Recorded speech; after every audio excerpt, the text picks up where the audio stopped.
So it took me about a day and a half to do this, to finally get this fire roaring. And believe me, Thor has to be in you to survive this. Because now I have to carry a 180-pound log that's placed 10, 20 feet away. It was about 15 feet, I don't know, 15 or 20 feet away. I have to pick this log up and carry it over my shoulder and put it in this fire while he's trying to kick out this fire and try to stop me. And if you've ever tried to deal with a 380-pound man while you're trying to carry a 180-pound log over your shoulder 20 feet to put it in a fire, that you just spent hours and hours and hours fighting him off and doing everything you can to keep him away from stopping you to build this fire, you will understand how difficult this is. And I finally threw it in this fucking fire. Fuck, that log was heavy.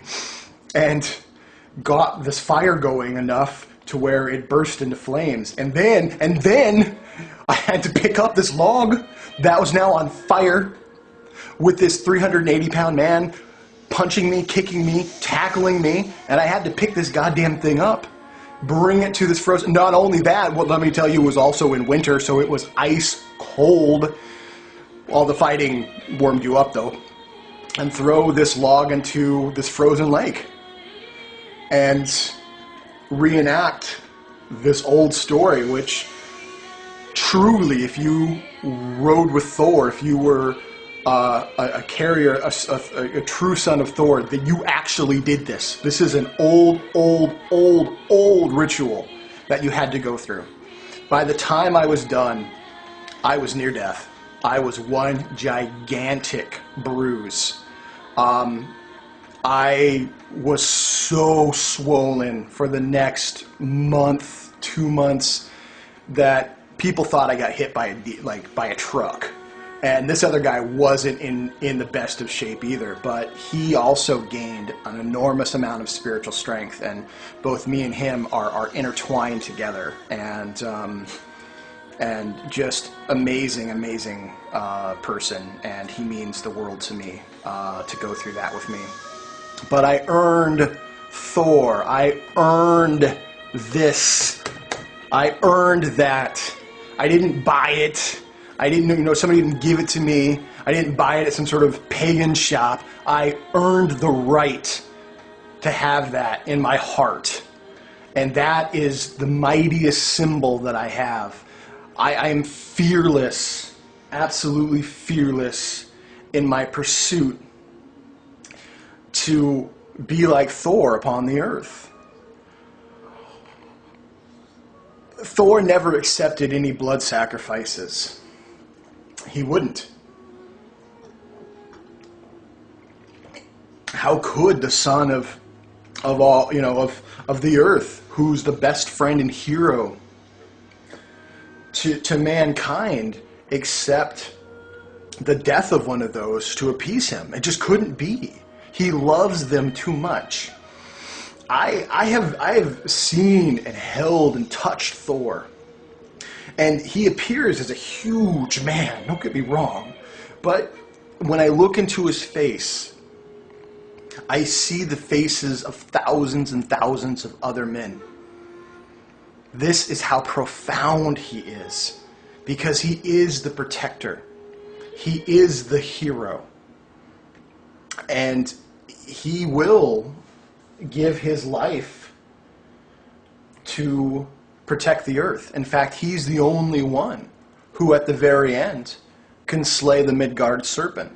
In fact, he's the only one who at the very end can finally put an end to the reptilian agenda. And let me tell you how that is.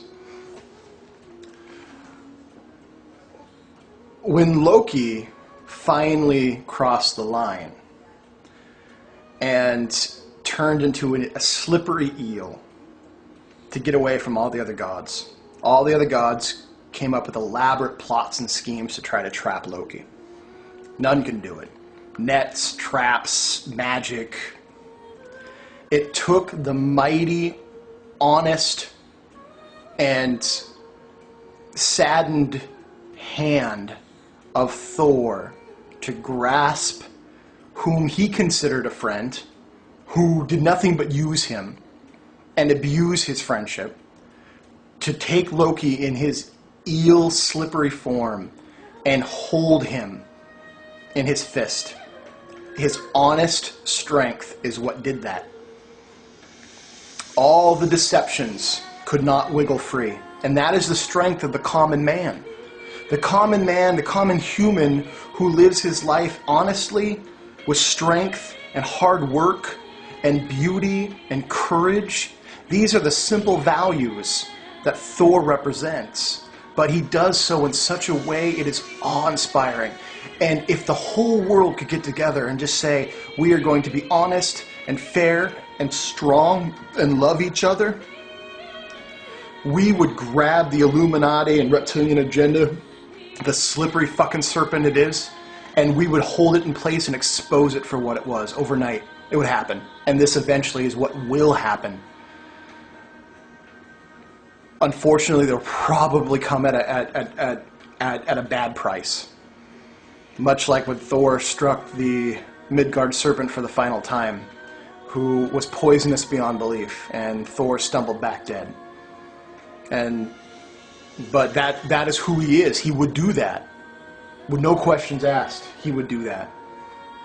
And that is why Thor was brought into this order, because of that simple honesty and that mighty, mighty power.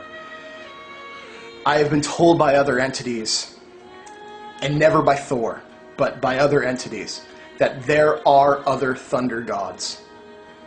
But there is only one Thor, and Thor is the thunder god.